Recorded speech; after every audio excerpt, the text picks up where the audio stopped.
Hey friends, welcome to Cats and Coffee, a show about neither cats nor coffee, but I like both, so that's why I called it that.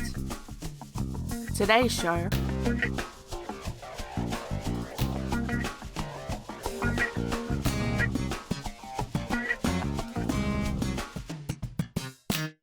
Despite its frequent presence in the queer acronym LGBTIA, few people really talk about intersex.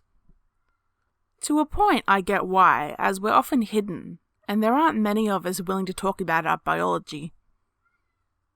In my opinion, though, we need as many of us to speak out as we can, because that's the only way we're going to normalize ourselves and, in the long run, stop people's tasteless jokes and just plain ignorance of intersex people.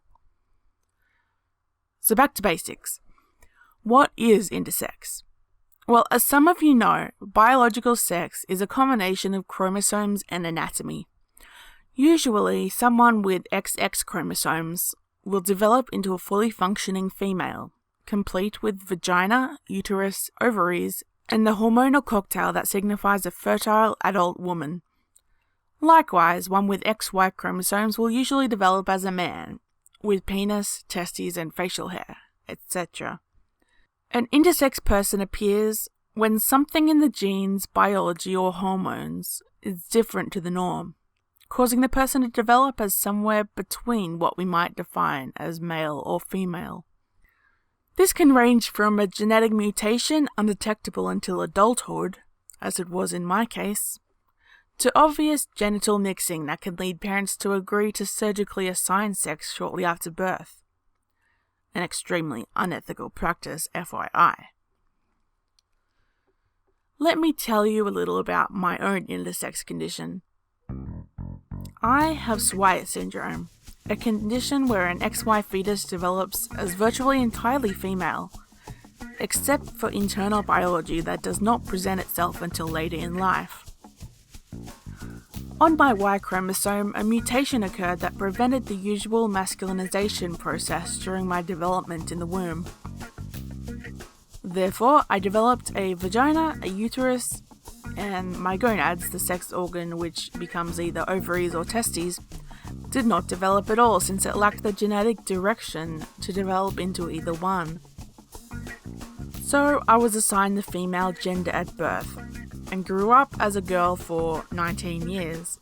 It was at this point I saw an endocrinologist about my stunted puberty.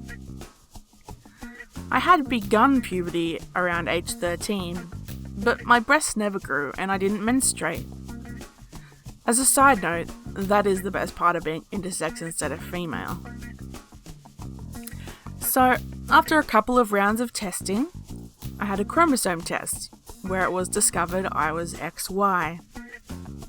This came as no surprise since I had already been extensively researching my symptoms online and had come across intersex and figured that was probably the closest explanation. It was then that I was prescribed estrogen so I could complete my puberty and keep my bones healthy, since estrogen is important for calcium absorption. Yes boys, your balls produce estrogen too. As a point of interest, that is why postmenopausal women tend to have bone mass density problems more than men, since their ovaries stop producing hormones at menopause, while men's testes continue to do so. So anyway, I took the estrogen for about 6 months. Then I stopped. It was at this point I realised I didn't want to be a full woman, and I liked having small, manageable boobs. Yes, it's an issue for my bones, but I am happier this way. Estrogen itself didn't really affect me other than making my breasts super sore, because they were growing. So keep that in mind if you think women are irrational because of their lady hormones.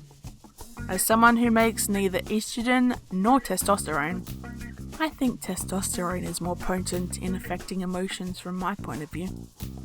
But I digress. So that's my story so far.